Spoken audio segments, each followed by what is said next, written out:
नमस्कार दर्शकों, मैं हूं ऐश्वर्या कपूर और आप देख रहे हैं मेरे साथ पूछता है भारत।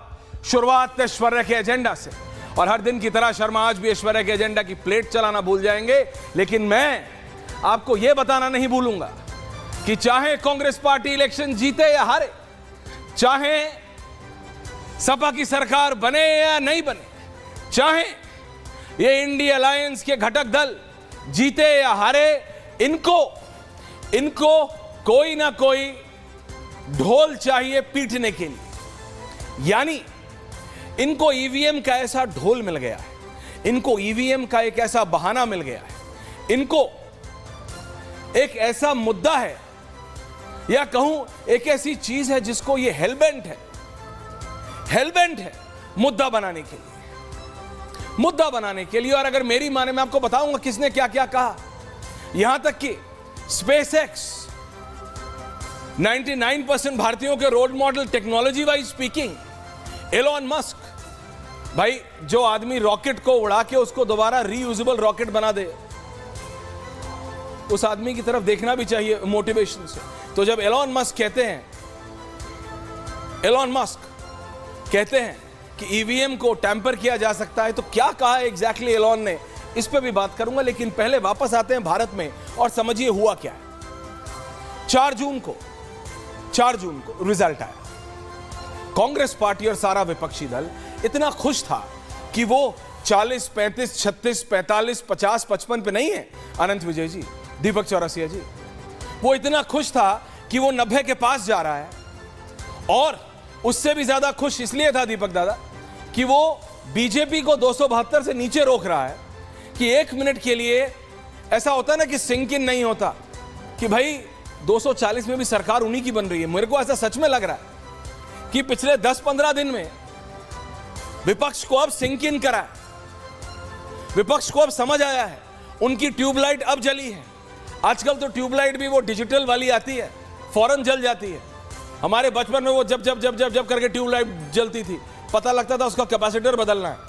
तो विपक्ष का भी कैपेसिटर बदलने का समय आ गया है, क्योंकि उनकी ट्यूबलाइट बहुत बाद में जल रही है। उनको अब लगा है, अरे यार हम 99 पे तो आ गए, बीजेपी तो 240-42 पे रुक गई, लेकिन सरकार तो अभी भी उनकी है। उनको समझ अब आया है दर्शकों, इसलिए अब एक के बाद एक अब वो बहाना वो फिर जा रहे हैं ईवीएम पे। क्यों? क्योंकि नाउ दे हैव रियलाइज्ड, इतना समय लगा है उनकी ट्यूबलाइट अभी भी वही कैपेसिटर वाली है, जब अब जली है कि भैया 99 से कुछ नहीं हो रहा है, बैठना विपक्ष में ही है, तो बहाने ढूंढो। क्यों?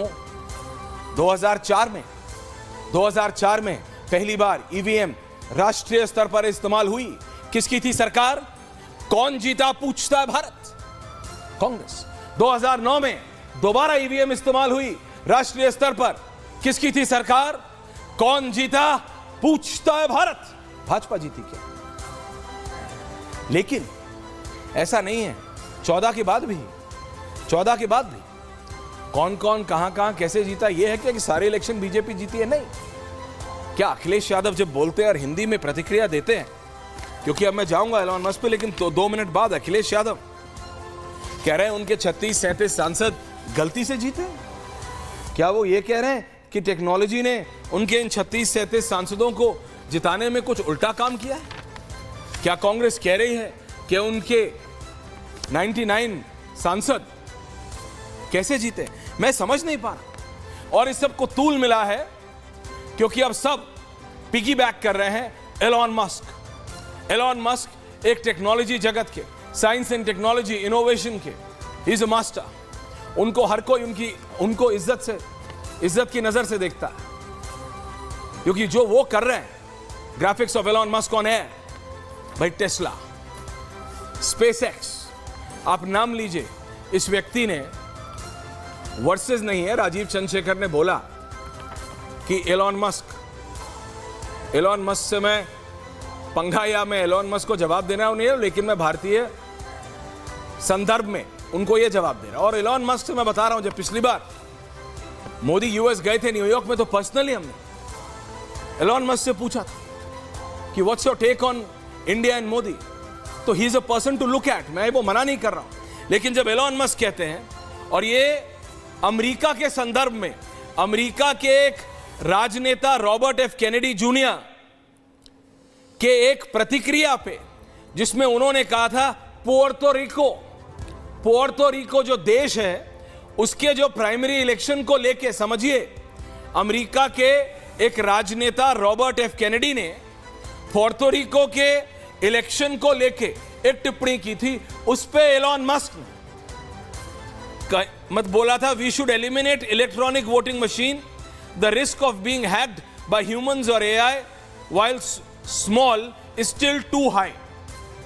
यानी वो बेसिकली कह रहे हैं कि ह्यूमंस या एआई चाहे छोटे ही तरीके पे लेकिन बहुत बड़ा असर डाल सकते हैं, इसलिए। लेकिन ये भारत के संदर्भ में नहीं, ये पोर्टो रिको के संदर्भ में।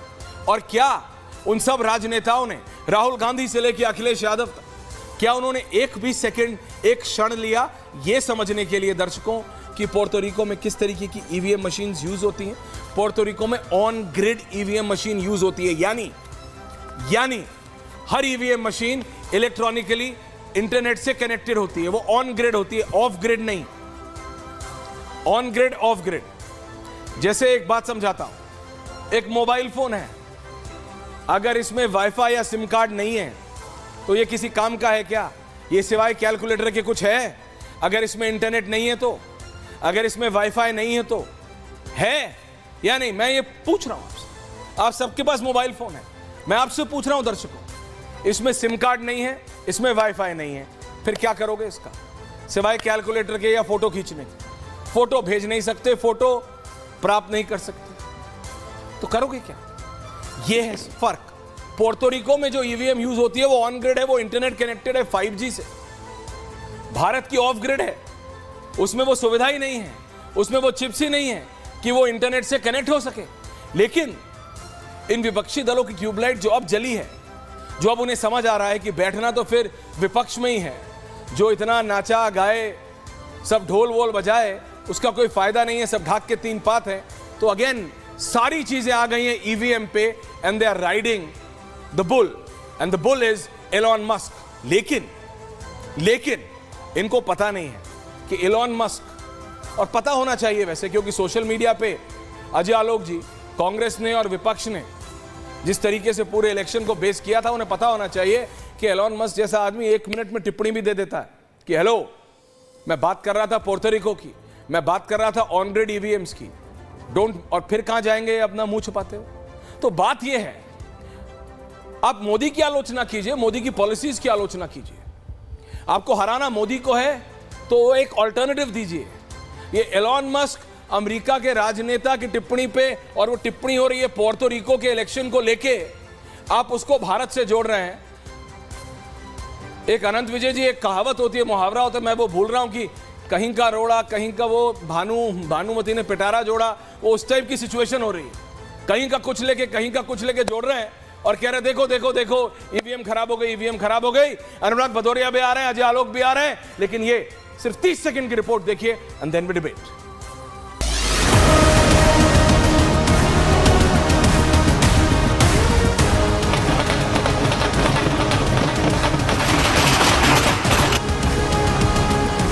चुनाव खत्म हो चुके हैं, नतीजे भी आ चुके हैं और तो और एनडीए की सरकार भी बन चुकी है, लेकिन इंडिया अलायंस अब तक ईवीएम की 7.5 से बाहर नहीं निकल पाया है। कई चुनाव गुजर गए, लेकिन ईवीएम का जिन विपक्ष के सीने में दाग की तरह जम गया है। इस बार यह आवाज 13,568 किलोमीटर की दूर से उठी आवाज का इंडिया अलायंस ने आत्मसात किया, लेकिन पूर्व आईटी मंत्री राजीव चंद्रशेखर ने एलन मस्क के दावों की हवा निकाल दी।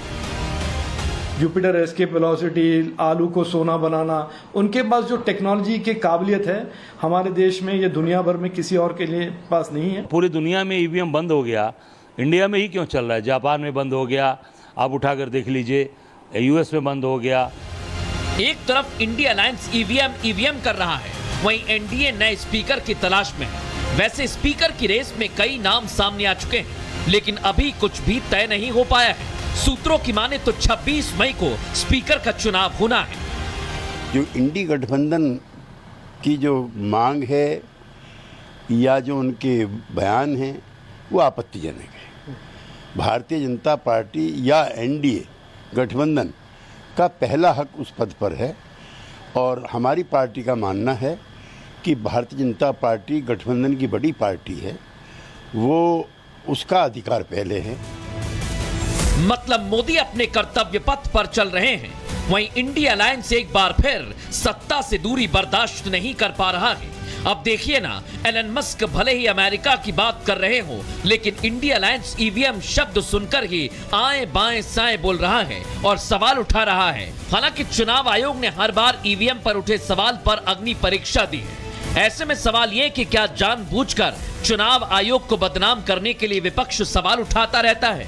सवाल ये भी है कि क्या विपक्ष हार की खींच ईवीएम पर उतारना चाहता है, और सबसे बड़ा सवाल ये कि ईवीएम पर कब तक सियासत चलती रहेगी। पूछता है भारत। जी हाँ, पूछता है भारत। भारतीय जनता पार्टी के वरिष्ठ नेता हैं, राष्ट्रीय प्रवक्ता हैं अजय आलोक जी, वरिष्ठ पत्रकार हैं दीपक चौरसिया जी, वरिष्ठ पत्रकार हैं अनंत विजय जी, वहां समाजवादी पार्टी के राष्ट्रीय प्रवक्ता हैं अनुराग भदौरिया, कांग्रेस पार्टी के वरिष्ठ नेता हैं, काशी से जुड़ रहे हैं लाइव रत्नाकर त्रिपाठी और पॉलिटिकल एनालिस्ट सैयद जवाद मेरे साथ जुड़े हुए हैं। मैं सबसे पहले आप सबके पास आ रहा हूं। अजय आलोक जी, राजीव चंद्रशेखर ने जवाब देते हुए कहा कि देखिए, Elon Musk in himself is a legend. उन्होंने अपनी भाषा में बोला कि मैं उनसे आई एम नॉट रिफ्यूटिंग हिम, पर मैं कह रहा हूं कि उन्होंने जो बोला वो पोर्टो रिको के इलेक्शंस के बारे में बोला, अमेरिका के राजनेता की टिप्पणी पे बोला और उन मशीन्स के बारे में बोला जो कि ऑन ग्रिड मशीन्स होती हैं, इंटरनेट से कनेक्टेड मशीन्स होती हैं। अगर आपके मोबाइल में इंटरनेट नहीं है, वाईफाई नहीं है, तो वो बिना फोटो खींचने के अलावा कुछ कर नहीं सकता, आप कनेक्ट नहीं हो सकते। तो किसी और बात को, किसी और संदर्भ की बात को, क्या किसी और देश में की गई बात को आप भारत की ईवीएम्स को लेंगे या फिर ईवीएम्स के ऊपर टिप्पणी करेंगे तो क्या बात होगी, इसका क्या औचित्य है। अनंत विजय जी आ रहा हूं। अजय आलोक जी। देखिए ऐश्वर्या जी, सबसे पहले मैं बताता हूं कि एलन मस्क मान लिया टेक्निकल जायंट है, सब कुछ है, लेकिन कोई आइंस्टीन के डिसेंडेंट नहीं है कि भारतीय लोकतंत्र के हिसाब से उनकी बातों को हम एक संदर्भ में लें। सबसे पहली बात। दूसरी बात, राहुल गांधी ने ईवीएम को ब्लैक बॉक्स से कंपेयर कर दिया। बिल्कुल ब्लैक बॉक्स, मैं जहां तक जानता हूं, आप लोग जहां तक जानते होंगे कि एयरक्राफ्ट जब क्रैश करता है तब ब्लैक बॉक्स ढूंढा जाता है, उसके कारणों की पता की जाती है प्लेन में, उसके अलावा तो ब्लैक बॉक्स हमने कभी सुना नहीं। तो कांग्रेस पार्टी को राहुल गांधी को ब्लैक बॉक्स मान के उन पर रिसर्च करना चाहिए कि कांग्रेस पार्टी का विनाश कैसे कैसे हो रहा है। ये अपने देश की संवैधानिक संस्थाओं पे सवाल उठाते हैं, कहते हैं कि संवैधानिक संस्थाएं अपनी मान्यताएं खो रही क्योंकि एक्सेप्टेबिलिटी नहीं है। इनके हिसाब से जब नहीं चलेगा, आज 4 तारीख को रिजल्ट आए, कुछ ईवीएम पे बवाल नहीं। 5 तारीख को प्रधानमंत्री ने संसदीय दल के संबोधन में कह दिया ईवीएम का कोई रोना नहीं रो रहा है, तब भी कोई कमेंट नहीं आया।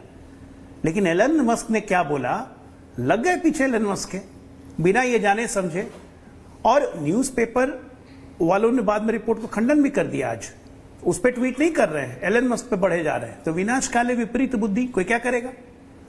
हमारा बड़ा सिंपल मानना है कि अगर आपको इतनी दिक्कत है ईवीएम से, हरा कुर्ता बैठे हुए हैं, अभी पहले भी बोल चुका हूं, दोबारा फिर बोल रहा हूं, बहुत स्पष्टता से बोल रहा हूं, और कांग्रेस को बोल रहा हूं, 99 का चक्कर लगाए उनका, कृपया करके लोकसभा से इस्तीफा दे दीजिए। 37 के 37 और 99 के 99 कहिए कि ईवीएम से हम जीते हैं, हम इस जीत को जीत नहीं मानते हैं, जनता की नजरों में अपने आप को साबित करने के लिए हम इस्तीफा दे रहे हैं। अगर हिम्मत है तो करके दिखाओ, walk the talk.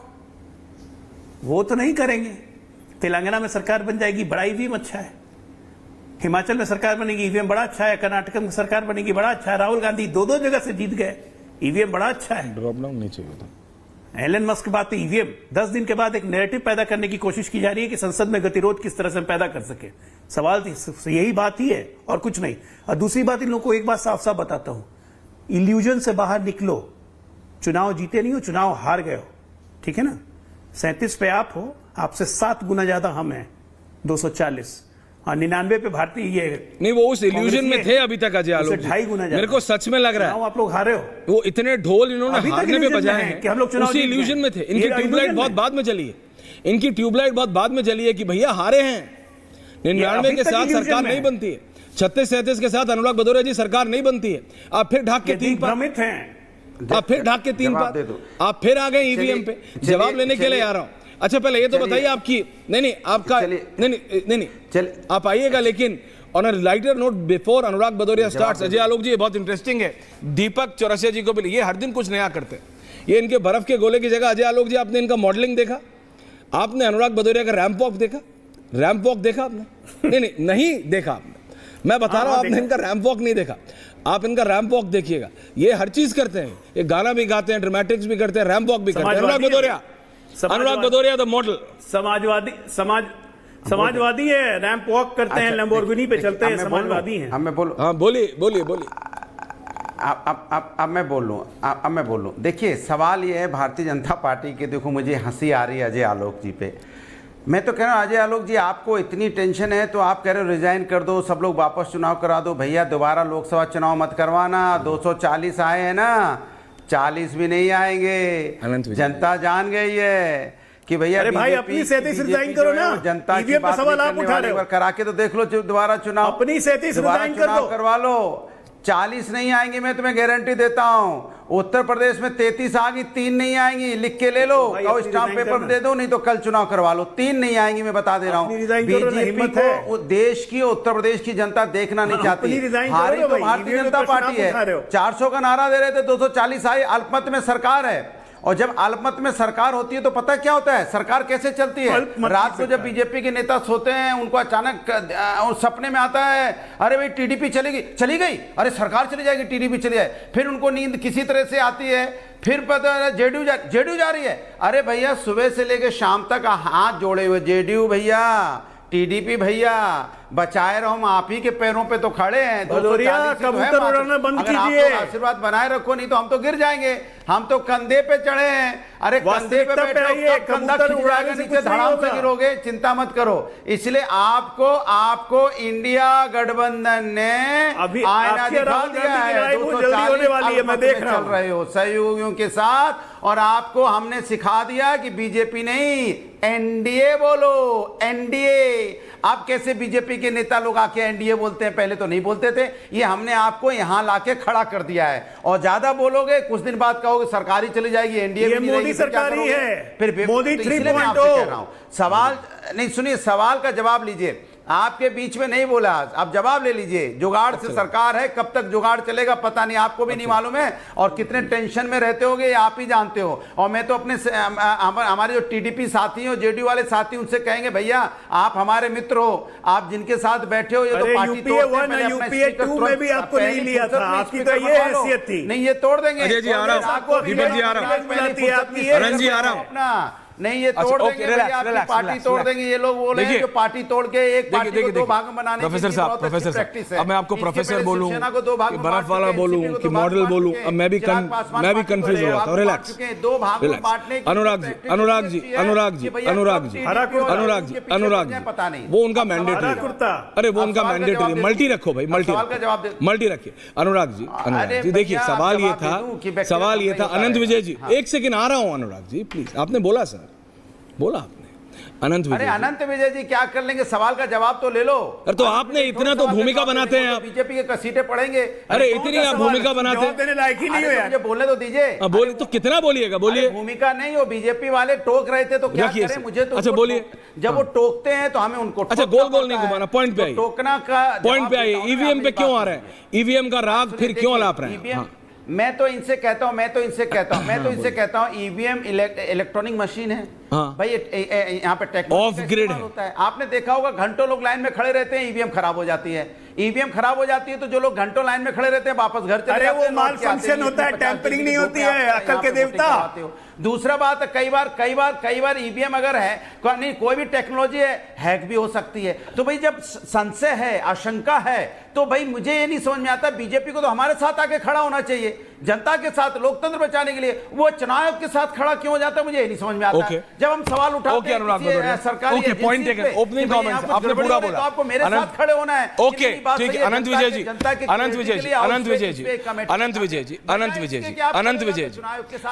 Ji, Elon Musk ने अमेरिका के रॉबर्ट एफ कैनेडी जूनियर का टिप्पणी जो पोर्टोरिको के प्राइमरी इलेक्शंस पे थी, उसको भारत पे लागू करने के लिए बिल्कुल मतलब बेताब हो रहा है विपक्ष। दीपक जी आ रहा हूं, रत्नाकर जी आ रहा हूं, लेकिन अनंत विजय जी, ये मतलब ऐसे थोड़ी होता है सर। पोर्टोरिको में ऑन ग्रिड जैसे मोबाइल फोन होता है, वैसे उस तरीके की मशीन्स यूज होती हैं, इंटरकनेक्टेड। इलेक्ट्रॉनिकली कनेक्टेड, कि मैंने यहां पे बटन दबाया तो सेंटर मशीन में पता लग जाता है, सेंट्रल रूम में, कंट्रोल रूम में, कि इस मशीन में इतने वोट गिरे। हमारी ऑफ ग्रिड मशीन्स है, स्टेट ऑफ द आर्ट। लेकिन उसके बाद भी इलेक्शन कमीशन ने कितनी बार, 40 से ज्यादा बार सर हैकाथॉन्स किए, ऑफर किया कि आओ करो हैक हमारी मशीन। सर तब तो अनुराग भदौरिया नहीं जाते, देन इज टू बिजी। फिर वो बिजी होते हैं या तो डंड मारने में, नहीं तो खेत में खेती करने में, या फिर बर्फ का गोला बनाने में। 40 से ज्यादा बार इलेक्शन कमीशन ने, आनंद विजय जी बोला, ये बोला आओ चैलेंज कर रहा हूं हैक करो, तब कोई जाता नहीं है सर। अब जब रियलाइजेशन हो गया है कि संसद शुरू होने वाली है, बैठना विपक्ष में ही है, तो अब ट्यूबलाइट सर फड़फड़ा रही है, अरे भैया करो कुछ तो करो, किस पे डालेंगे दारों, किस पे डाले जिम्मेदारी, तो दोबारा ईवीएम पे। ये जनता के साथ भी गलत है सर। आनंद जी। ऐश्वर्या जी देखिए, मैं अभी अपने पूर्ववर्ती वक्ताओं को सुन रहा था, एक वक्ता ने उसमें से बड़ा अच्छा स्वप्न का एक वितान खड़ा किया। दरअसल क्या है, उनकी सरकार एक ही बार बहुमत की सरकार बनी, हमेशा उनको स्वप्न में ऐसे ही नजर आते थे कि कभी केंद्र सरकार से कोई भाग गया, कभी मायावती जी भाग गई, कभी गठबंधन किया तो राहुल जी भाग गए। तो छोड़ देता हूं, मैं उस पर कोई टिप्पणी नहीं करता हूं। मैं सिर्फ आपको ये याद दिलाना चाहता हूं कि जिस प्रकार से अभी एलोन मस्क को लेकर चर्चा हो रही है, आप याद करिए चुनाव के दौरान गैरी कास्परोव ने भी एक शतरंज के खेल का राहुल जी को बहुत अच्छा सा एक तंज किया था उन्होंने। उसके बाद क्या हुआ था, उसके बाद राहुल जी ने अपने शतरंज के खिलाड़ी के होने का या शतरंज की चालों पर एक वीडियो बनाया था। तो मुझे लगता है कि विदेश के लोगों की भारत के इलेक्शन में रुचि और उसके नैरेटिव को विपक्ष का आगे बढ़ाना, यह संदेह को कहीं और ले जाता है। ये एक बड़ा डिजाइन है। मुझे लगता है कि अमेरिका की रुचि भारत में पहली बार इस तरह से हो रही है, और अगर आने वाले दिनों में आपको एक एक करके अनुराग जी, क्योंकि अनुराग जी, आनंद जी किसी के बीच में नहीं बोलते। अनुराग ji please don't force me. Anurag ji, Anand ji किसी के बीच में नहीं बोलते, आपके बीच में बिल्कुल नहीं बोलते, प्लीज डोंट। सबका व्यू पॉइंट जाने दीजिए सरकार की, तब तो अनुराग जी ब्रेकिंग चलाते हो, मेरे पे ही दया कर दो मेरे भाई। अनुराग जी का दवाई खा के चल रहा हूं, ऑडियो थोड़ी देर के लिए डाउन कर दीजिए, प्लीज गरीब आदमी के बारे में जरा सोचो थोड़ा सा। थैंक यू, डाल दीजिए प्लीज, एक एक करके। थैंक यू, हां बोलिए प्लीज, रिलैक्स। अनुराग जी का थोड़ा सा ऑडियो डाउन करके थोड़ी देर के लिए 5 मिनट बोलिए बोलिए बोलिए आनंद जी, खतरे में डाल दीजिए। बोलिए आनंद जी। मैं ये कह रहा हूं कि जिस प्रकार से विदेशी ताकतें भारत में एक नैरेटिव क्रिएट कर रही हैं, उस पर हमें गंभीरता से सोचना चाहिए। ईवीएम का मुद्दा है ही नहीं, और ईवीएम को जिस तरह से विपक्ष के लोगों ने उठा लिया मुद्दा, अभी आप ठीक बता रहे थे कि चुनाव आयोग जब कहता है कि आके प्रूव करो, तो कोई प्रूव करने जाता नहीं है वहां। वो दिन भर मशीन लेके बैठे रहते हैं, कोई जाता नहीं है। और दरअसल ये लोग क्या कर रहे हैं, ये बीजेपी पर ये आक्षेप लगाते हैं कि आप इन संस्थाओं को कमजोर कर रहे हैं। मुझे लगता है कि बार बार ऐसी संवैधानिक संस्थाओं को प्रश्नांकित करना।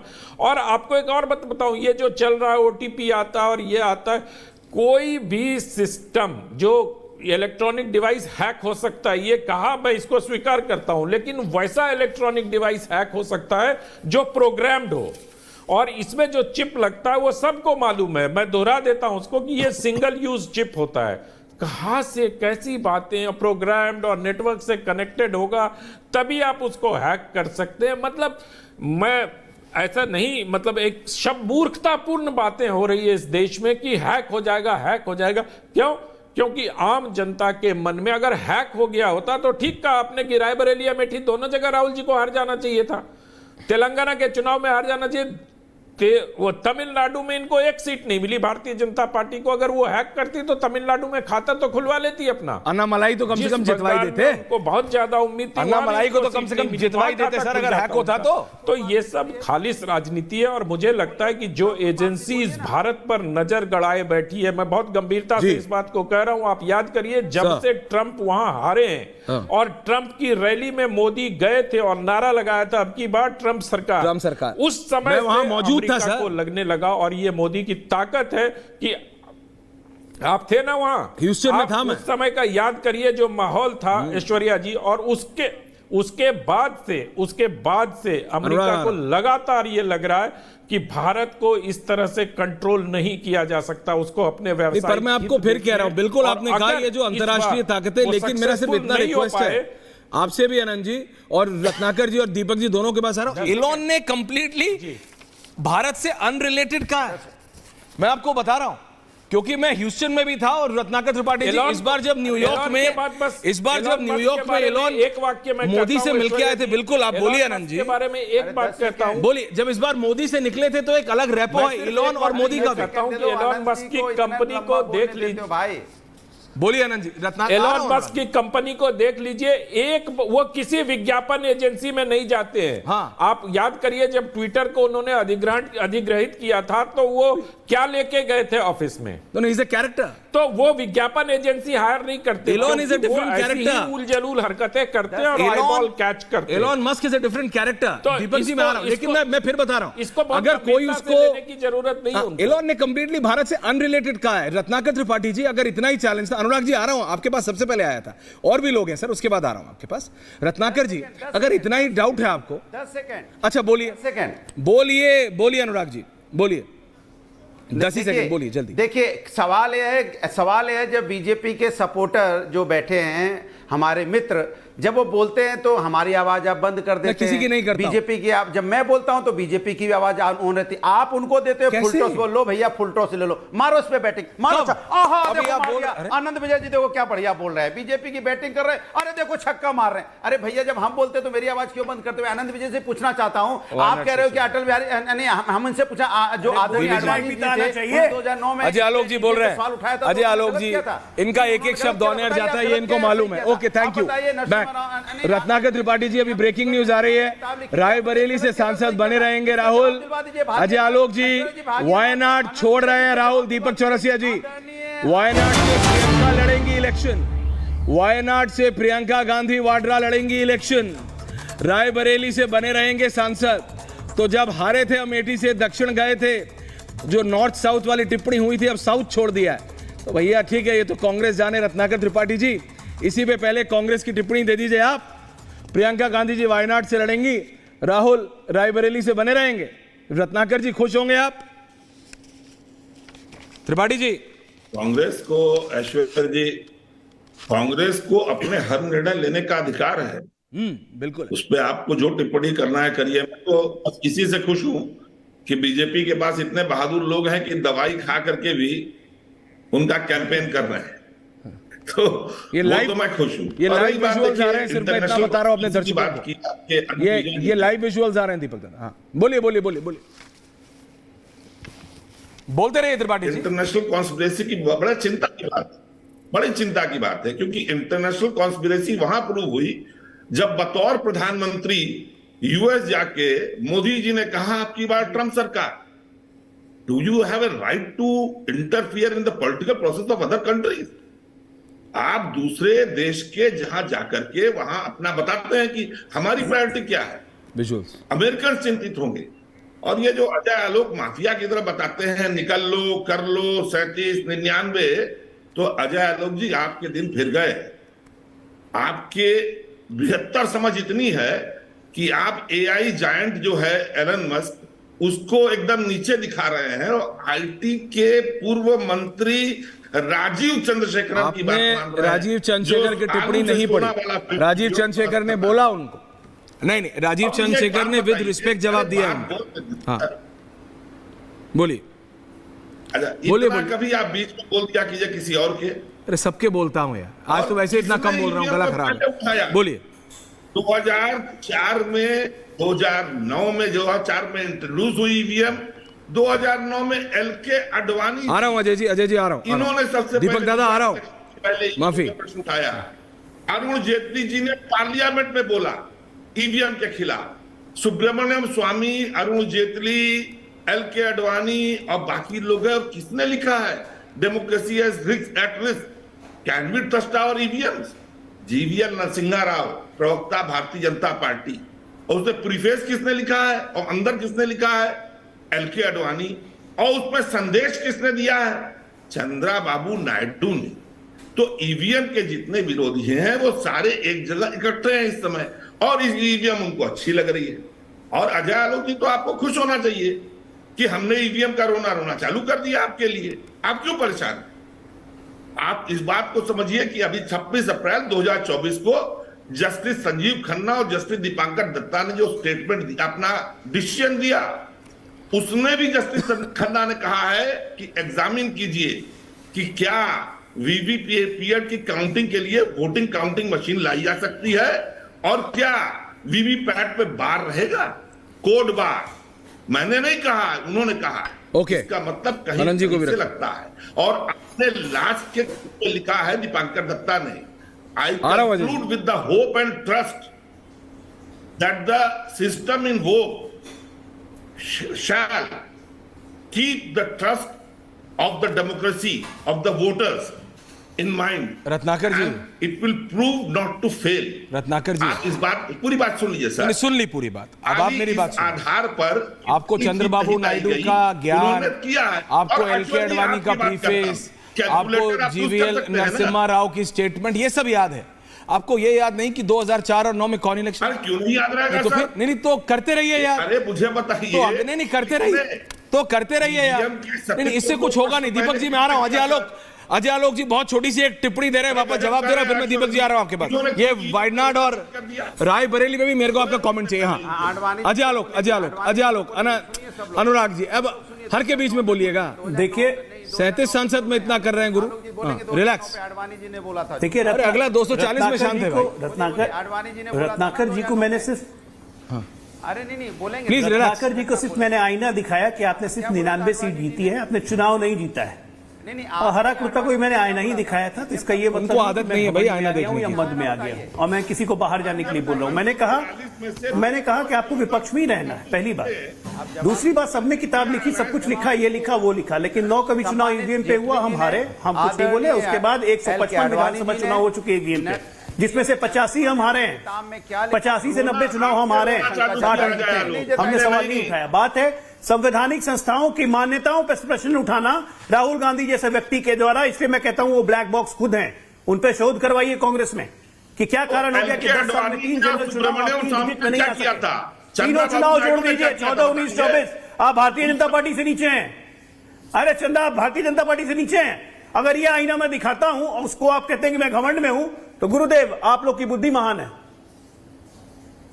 पूरा रिसर्च करके आते नहीं है। जस्टिस खन्ना को कोट कर रहे थे, जस्टिस खन्ना ने क्लियरली एक लाइन कहा था, नो रिटर्निंग टू बैलेट्स। वो क्यों नहीं बोलते हैं? ऐश्वर्य जी का 10 second. No returning to ballots, ये भी जस्टिस खन्ना ने कहा था, उसको तो कोट नहीं करते आप। No not at all, no not at all, नहीं कहा। जजमेंट पढ़ते पूरा पढ़िए। नो नॉट एट ऑल आपके कहने से जजमेंट पढ़िए, जजमेंट आप पढ़िए, मुझे पढ़ाने की जरूरत नहीं है, मैं बिना पढ़े लिखे आता नहीं हूं। अरे पढ़िए जाए लोग जी, बोलते बहुत हैं, पढ़ा भी कीजिए। अरे गुरुदेव पढ़िए, काशी में बैठे हुए ज्ञान ज्यादा मिलेगा आपको। पास सामने है, आइए तो आपको व्हाट्सएप कर दूंगा। काशी में है, ज्ञान ज्यादा अर्जित कर लीजिएगा, महादेव की कृपा हो जाएगी। पढ़िए लिखिए। सबने ये कहा समाजवादी पार्टी के साथ रखे, उन्हीं वाला ग्रे मैटर मत रखिए। कम से कम कांग्रेस का थिंक टैंक अच्छा होता था। आप सुनिए, बीजेपी या बीजेपी हारी छोड़ दीजिए। अभी मुझे बताइए कि मोदी जी ने 5 दिन पहले क्यों कहा मोदी का परिवार टैगलाइन हटा दो? हारी नहीं, बीजेपी जीती। इसे कहते हैं स्पष्ट औकात में आ जाना। Sir relax. ओके दीपक चौरसिया जी, भाई 31 हो गया, मैं अभी तक डिबेट पे गया नहीं हूं। ये इस तरह का मल्टी डाला करो। एक सेकंड रिलैक्स। अनंत विजय जी, अनुराग भदौरिया जी, आ रहा हूं। दीपक चौरसिया जी, 2 चीजें हुई हैं। एक तो ये ईवीएम वाले में मैं आपकी प्रतिक्रिया चाहता हूं, उससे पहले क्विक रिस्पांस में जाता हूं। प्रियंका गांधी, और जरा वो विजुअल चला दो दूसरी साइड पे शर्मा। प्रियंका गांधी वायनाड से इलेक्शन लड़ेंगी, राहुल गांधी रायबरेली बनाए रख रहे हैं। जब हारे थे अमेठी से, दक्षिण गए थे तो नॉर्थ साउथ वाली बात कही थी, अब साउथ छोड़ दिया है बहन के लिए। दीपक चौरसिया जी, दरअसल पॉइंट ये है ऐश्वर्या, राहुल गांधी रायबरेली से लड़ना ही नहीं चाहते थे। अगर अनुराग भाई की पार्टी का दबाव नहीं होता, सोनिया जी का दबाव नहीं होता और एक बड़े वर्ग का जिसमें मल्लिकार्जुन खड़गे जी थे उनका भी दबाव नहीं होता, तो राहुल गांधी रायबरेली नहीं लड़ते। राहुल गांधी ने कहा कि मैं अगर दोनों जगह से जीत गया तो मैं वायनाड से सांसद बनूंगा। लेकिन जैसी परिस्थितियां बदली और जिस तरह के रिजल्ट आए, खासकर उत्तर प्रदेश में इंडिया अलायंस को अच्छी सफलता मिली, नंबर 1 का गठबंधन बना इंडिया अलायंस 2024 के लोकसभा चुनाव के अंदर, तब सबने राहुल को समझाया कि भैया आप रायबरेली रहिए, अगर पार्टी को बढ़ाना है तो आपका उत्तर भारत में रहना बेहतर है, बहना को दक्षिण भारत भेज दीजिए। अब चिंता वाली बात समाजवादी पार्टी के लिए है कि राहुल गांधी अगर उत्तर प्रदेश की राजनीति करेंगे तो अखिलेश यादव जी की पार्टी कहां जाएगी? क्योंकि अगर कांग्रेस बढ़ेगी तो सपा का वोट बैंक भी वही है जो कांग्रेस के पास एक जमाने में हुआ करता था, तो ये टकराव तो बढ़ेगा ना। और मुझे जहां तक मेरी जानकारी है, धन्यवाद यात्रा कांग्रेस पार्टी को निकालनी थी 11 से 15 जून तक, लेकिन जब समाजवादी पार्टी को मालूम पड़ा कि धन्यवाद यात्रा निकाल रहे हैं, तुरंत कैंसिल कर दी गई वो धन्यवाद यात्रा। क्योंकि समाजवादी पार्टी के कुछ बड़े नेताओं ने कांग्रेस को कहा और कांग्रेस के नेताओं को भी लगा कि भाई इससे तो अखिलेश यादव जी नाराज हो जाएंगे, तो हमको जो 17 सीटें मिली है 2024 में, हो सकता है विधानसभा चुनाव में वो भी ना मिले। तो दिक्कत दोनों तरफ से है। लेकिन हाँ, मैं ईवीएम पर आना चाहता हूँ। ये बेचारी ईवीएम जो है बड़ी बड़ी बड़ी एक ऐसी चीज बन गई है जिसको फुटबॉल की तरह पूरी दुनिया में नचाया जा रहा है। एलन मस्क ने कहा, उसके बाद एक यूट्यूबर है जो एनआरआई है, उनको भारत के लोकतंत्र की चिंता होती है, उनको लगता है कि देश में तानाशाही आ जाएगी। मैंने उनको चैलेंज किया है कि आप एडिट करके वीडियो डालते हैं, आइए मेरे साथ आ जाइए, पूरी डिबेट करते हैं, एक पूरी डिबेट करते हैं, साफ साफ डिबेट करते हैं। और मैं आज जर्मनी वाला तो नहीं है ना, को कोट कर रहा हूं, जिस जजमेंट का हवाला अभी अजय आलोक ने दिया था, मैं सिर्फ 10 सेकंड में अपनी बात करूंगा। सुप्रीम कोर्ट ने 44 याचिकाएं खारिज करते हुए वीवीपैट के 100% मिलान की जो मांग को खारिज करते हुए चुनाव के बीच में कहा था, मुझे भारत निर्वाचन आयोग के वरिष्ठ वकील की इस दलील को स्वीकार करने में कोई संकोच नहीं है कि पुराने जमाने की कागज वाली मतपत्र प्रणाली पर लौटने की बात मतदाताओं के दिमाग में अनावश्यक संशय पैदा करके ईवीएम के माध्यम से मतदान की प्रणाली को बदनाम करने और चालू मतदान प्रक्रिया को बेपटरी करने की वास्तविक मंशा को उजागर करती है। ये उन्होंने पिटिशनर्स के लिए कहा था, जिसमें एडीआर शामिल थे, वो तमाम एनजीओ शामिल थे जो इंडी गठबंधन से जुड़े हुए हैं। मैं एक बात और कहना चाहता हूं, मैंने आज अपने ट्वीट में लिखा है कि मैं उस जमाने का पत्रकार हूं जिसने बुलेट से बैलेट बदलते हुए देखे हैं। अगर हम वापस वही बुलेट और बैलेट वाले में जाते हैं तो ईवीएम से जो हमारे 67 करोड़ और जो 97 करोड़ हमारे मतदाता हो गए हैं, मैं सिर्फ इतना कहना चाहता हूं कि अमेरिका में सिर्फ 16 करोड़ मतदाता हैं रजिस्टर्ड वोटर, और भारत के अंदर लगभग 97 करोड़। ये बात सुप्रीम कोर्ट के सामने आया था। किसी ने कहा था कि भाई 100% वीवीपैट का मिलान कर लीजिए, सुप्रीम कोर्ट ने अपने वेट किया, कैलकुलेशन करवाया तो 1 महीना लगेगा अगर वीवीपैट का मिलान किया जाता है। तो क्या 1 महीने दुनिया की 5वीं अर्थव्यवस्था को डोलड्रम्स में रखा जाएगा, अस्थिर रखा जाएगा? ये रखा जाएगा। उसमें कितना मैनिपुल, मैं ये कह रहा हूं, मेरा एक लार्जर पॉइंट ऑफ व्यू है, सुरक्षित है, वो जा सकता है कोर्ट के अंदर, वो जा सकता है कोर्ट के अंदर, वो इलेक्शन कमीशन जा सकता है। हाँ, लेकिन इलेक्शन कमीशन ने कहा है कि अगर आपने शिकायत करी है, आपकी शिकायत गलत पाई गई, तो जितना भी खर्चा है उस ईवीएम को सुरक्षित रखने का वो उस आदमी से वसूला जाएगा। इसीलिए अब ज्यादातर लोग जा नहीं रहे हैं मदर बॉक्स और ईवीएम के खिलाफ। ये भी एक बड़ी बात है, पूछना चाहिए अनुराग भाई से कि भाई ये मदर बॉक्स जो सुरक्षित कही थी, इसके बाद इनके कितने लोग जो है कोर्ट केसेस में गए हैं। नहीं, मैं ये कह रहा हूं ना, अनंत विजय जी को भी लाइए, अजय आलोक जी को भी लाइए, रत्नाकर त्रिपाठी जी को भी लाइए, लाइए सबको, 2 मिनट हटा दीजिए ग्राफिक्स। ये ईवीएम का मसला सीधा चुनाव आयोग और जनता के बीच का है। ये राजनीतिक दल भी तो, मतलब अजय आलोक जी क्या करते हैं, अनुराग भदौरिया जी क्या करते हैं, रत्नाकर त्रिपाठी जी क्या करते हैं, ये जनता का ही तो प्रतिनिधित्व करते हैं ना। मतलब आप मेरे को बात बताइए, लेकिन भारत में ईवीएम लाने वाली कौन सी पार्टी है अनंत विजय जी? कांग्रेस है। आप बताइए, 1986 में चेंज किया लॉ में, लेके आए पेपर। मैं कह रहा हूं ये सारी प्रोसेस है। अगर आज आपको लग रहा है कि ईवीएम लाना आपकी गलती थी, कांग्रेस पार्टी की गलती थी, अगर रत्नाकर त्रिपाठी को लग रहा है कि उन्होंने, एक तो ये होता है पुरानी कहावत, अब ये मुझे मालूम है, चोर की दाढ़ी में तिनका वाला, वो तो नहीं पता था, कहां की मिट्टी कहां का रोड़ा, भानुमति ने पिटारा जोड़ा, लेकिन ये मुझे पता है चोर की दाढ़ी में तिनका। क्या इनकी दाढ़ी में तिनका है? क्या इनको पता है कैसे होती है? इसलिए ये इतना करते हैं।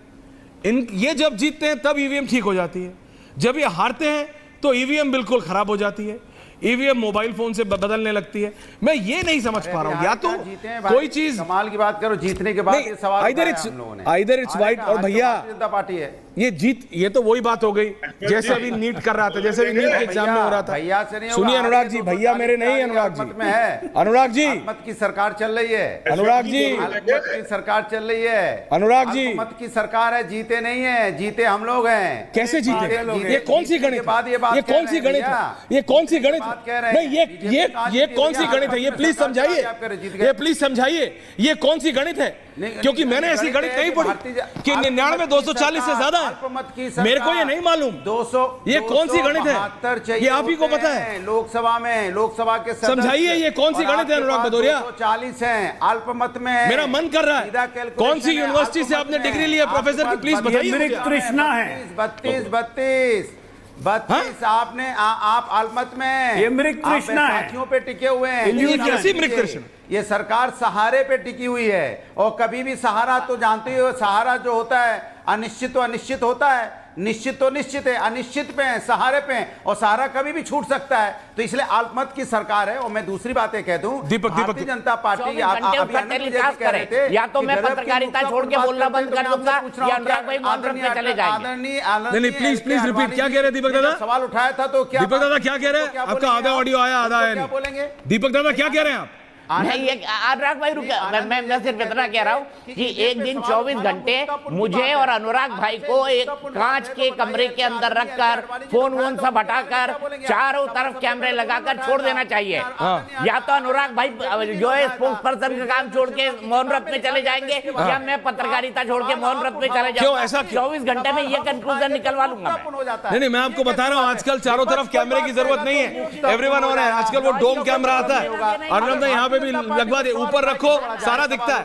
अजय आलोक जवाब दे रहे हैं। अजय आलोक बोल ही रहे भाई, नॉन स्टॉप बोल रहे हैं आप। अनंत विजय जी, ये बिल्कुल ये नॉन स्टॉप व्यक्ति है, आप समझिए मेरी बात। अजय आलोक जी, उसके बाद अनंत विजय जी। हाँ, अजय आलोक जी। सही है जवाब जी, आ रहा हूँ, माफी चाहता हूँ, आया नहीं हूँ आपके पास, आ रहा हूँ जवाब। डीजल इंजन के फड़फड़ डीजल इंजन आने के पहले कोयला का इंजन होता था, फड़ करके के जाता था। वही हाल है अनुराग भदौरिया का, बिना मतलब का फड़फड़ाते रहते हैं। अरे कहाँ सपना उपना देख रहे हो भाई? आओ धरती पे आओ ना, कब से बोल रहे हैं? अरे 4 तारीख को रिजल्ट आया, आज 17 तारीख हो गई, 13 दिन हो गए, 13वीं हो गई आपकी, तब भी आपको समझ में नहीं आ रहा कि आप विपक्ष में हो। अगले 5 साल ऐसे ही रहना है, सहारे की सरकार है। कबूतर उड़ा रहे हो तब से बिना मतलब का भदौरिया। कहाँ कबूतर उड़ गया? एक काम करो, बंदर की तरह पेड़ पे चढ़ते थे ना, वीडियो डालते थे, अगले 5 साल में वही कीजिए आप, क्योंकि साइंस की बात तो आप करेंगे नहीं। कौन सा गणित, जनता के मुद्दे, ये वो, अरे नफरत फैला के, झूठ फैला के, संविधान आरक्षण का झूठ फैला के, चंद सीटें क्या जीत के माथा आसमान पे चढ़ गया। काट की हांडी बार बार नहीं चढ़ती है। 6 महीने के अंदर सच्चाई सामने लाएंगे। 6 महीना। ओके, अनुराग भदौरिया बोलिए, 30 सेकंड दिया है। Anurag Bhadauria, multi on air now. मिला है आपको ना जनता का आशीर्वाद, ना प्रोग्राम का आशीर्वाद। सही है जवाब, नहीं मिला है। बस देखिए अनुराग भदौरिया, एक दिन जैसे अभी दीपक दादा ने बोला कमरे में बंद, मैं कह रहा हूं कमरे में बंद नहीं। ये आजकल पॉडकास्ट का एक नया स्टूडियो बनाया, अभी उसको लॉन्च नहीं किया अर्नब ने, दीपक दादा, उस पर मैं आप दोनों को 12 घंटे दे देता हूं। आप दोनों 12 घंटे पे लाइव भी चले जाएंगे, republicworld.com पे लाइव चले जाएंगे, आप दोनों चले जाइए लाइव, है ना? हमारा भी हो जाएगा, आपका भी हो जाएगा, है ना? आप दोनों का हो जाएगा, हमारा भी हो जाएगा, और जनता को भी क्लैरिटी मिल जाएगी। लेकिन सही है जवाब, हंस रहे हो, सही है जवाब। लेकिन मेरे को, मैं माफी चाहता हूं, 40 पे आपके पास आ रहा हूं, माफी चाहता हूं। लेकिन जवाब साहब मुझे प्लीज बताइए, जब जीतते हैं तो ठीक, ले गया, अब इनकी किस्मत खराब है या मेरी मुझे नहीं पता, जैसे ही गया वो चला गया। Ratnakar Tripathi ji, ending comments. Tripathi ji please tell me, ये कांग्रेस को क्या प्रॉब्लम है सर? या तो ईवीएम ठीक है तो पूरी तरह ये भी चलेगा, ये क्या हो रहा है? कुछ टेक्निकल प्रॉब्लम हो रही है। अनुराग भदौरिया, मैं आपके पास भी आ रहा हूं। अजय आलोक जी जी, आपने अभी बोला। अनंत विजय जी, मैं आपके पास आ रहा हूं। अनंत दादा, ये कहते हैं कि इस फलाना अखबार ने ये लिखा, उस अखबार ने ये लिखा। मैं उस सब की बात नहीं कर रहा, मैं सिर्फ ये कह रहा हूं, भारत के इलेक्शंस, जो अभी दीपक चौरसिया ने एक बात बोली, बुलेट से बैलेट बदलता हुआ देखा है, ये बात अनुराग भदौरिया भी जानते हैं, अजय आलोक जी भी जानते हैं, आप भी जानते हैं, हमने भी। अगर टेक्नोलॉजी किस लिए लाई? इसलिए लाई गई कि कोई मैनिपुलेशन उस स्तर पे ना हो। अगर आप वापस बैलेट पे जाना चाह रहे हैं, आपके हिसाब से, 1 मिनट छोड़ दीजिए सर, सब कांग्रेस बीजेपी, कांग्रेस ये मांग रही है, पहले बीजेपी ये मांग रही थी, वो सब हटा दीजिए। आपके हिसाब से व्हाट्स द वे फॉरवर्ड? क्योंकि मेरे को ईवीएम का सोल्यूशन नहीं दिखता। ये लोग जो हारेगा, आज कांग्रेस हारी है तो ये बोलेगी, कल को कोई और पार्टी हारी तो ये बोलेगी, क्योंकि बीजेपी भी बोलती थी पहले। देखिए ऐश्वर्या जी, ऐश्वर्या जी, तकनीक का कोई विकल्प नहीं है, तकनीक के विकास के साथ चलना चाहिए। और समाजवादियों के साथ दिक्कत है कि जब कंप्यूटर आया था तब भी इन्होंने कंप्यूटर का विरोध किया था, तो इनका तो एक बैकलॉग है। और दूसरी बात मैं सिर्फ इतना कहना चाहता हूं, अनुराग जी को सहारे सहारे बहुत बार उन्होंने कहा सहारे से चल रही है, सहारे से चल रही है। अरे अनुराग जी, सहारा से इतना प्रेम क्यों है आपको?